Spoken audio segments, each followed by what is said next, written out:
Differential equation is x into dy by dx is equals to y plus x into e power y by x. Now he's asking by which substitution this given differential equation can be converted into variable separables. Now the given differential equation can be written as dy by dx is equals to y by x plus e power y by x by y by x. I mean x by x, which is nothing but dy by dx is equals to y by x plus e power y by x. Now clearly this expression is nothing but homogeneous, so it is nothing but a homogeneous differential equation. So in order to convert this homogeneous differential equation into variable separable, the substitution is v is equals to yx, so the option is C. We have to find the Laplace transform of the function e power minus t into sine 2t.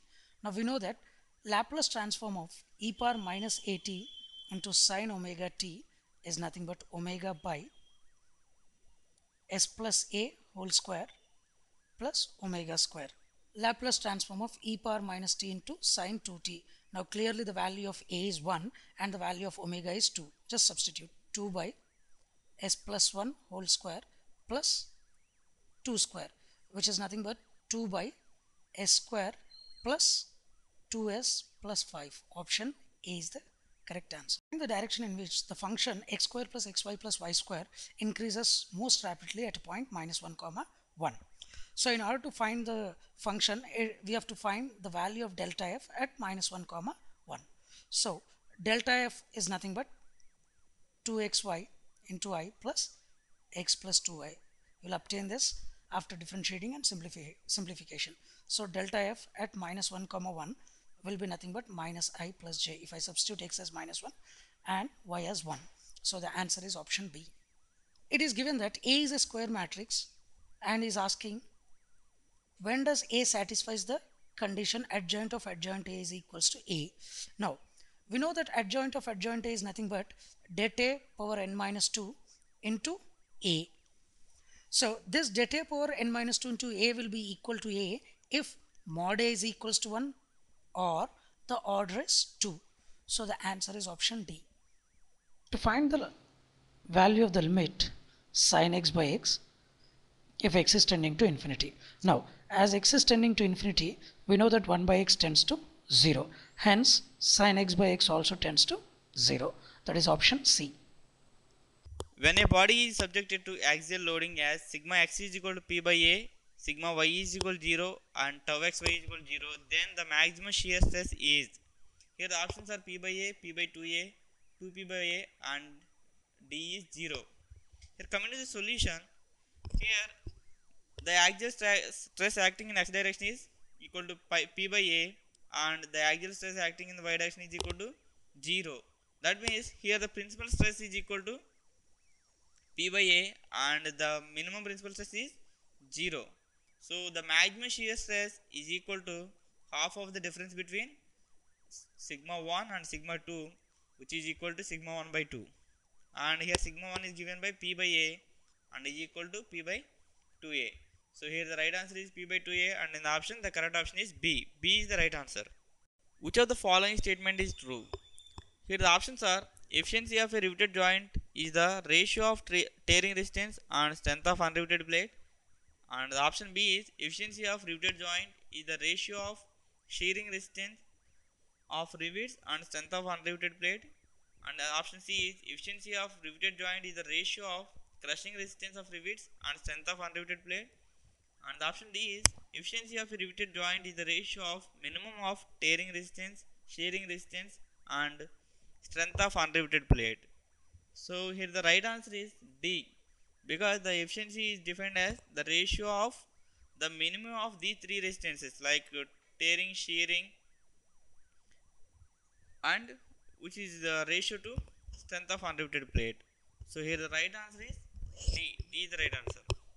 Find the diameter of the flywheel rim which connects to an engine of 800 rpm when safe centrifugal stress is 7 megapascal and density of the material is 7200 kg per meter cube. Here the options are 0.745 mm, 7.45 mm, 74.5 mm, 745 mm. So coming to the solution, here first write down the given data, that is the speed of the flywheel is 800 rpm and the centrifugal stress induced in the member is, let us say, sigma is 7 megapascals and the density of the material is 7200 kg per meter cube. But we know that the centrifugal stress is equal to rho v square. So here v is the velocity of the flywheel and v comes from this equation, that is sigma by rho, and is equal to root of sigma is 7 into 10 power 6 newton per meter square and it is 7200 kg per meter cube, which gives a value of 31.2 meter per second. But we know that mean velocity or linear velocity of flywheel is equal to pi dn by 60, where d is the diameter of the flywheel and we know the n value, so that here 60 into d is equal to 60 into v by pi into n. Substitute these two values, we get here 0.745 meters or 745 mm. So in the option, the right answer is 745 mm and the correct option is D. D is the right answer. Here the question is, for a spherical thin shell, the hoop stress is equal to longitudinal stress, the option A, and option B is hoop stress doubles the longitudinal stress, and option C is hoop stress is half of the longitudinal stress, and D is none of these. So generally for thin cylindrical shells, the hoop stress is 2 times the longitudinal stress, but in case of spherical thin stress, hoop stress is equal to longitudinal stress, and the correct option is A. A is the right answer. What is the static tensile load for M33 by 2 bolts of mild steel if tensile yield strength for the material is 400 megapascal? Take factor of safety as 2.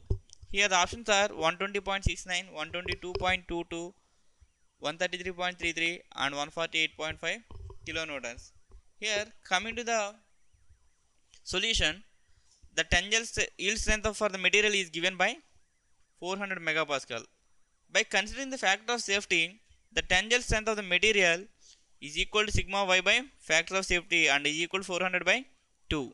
So that this is the allowable tensile stress in the material, and we know that the tensile stress induced in the bolts is equal to pi by 4, sorry here p by pi by 4 dc square, where dc is the core diameter and is equal to 0.84 d.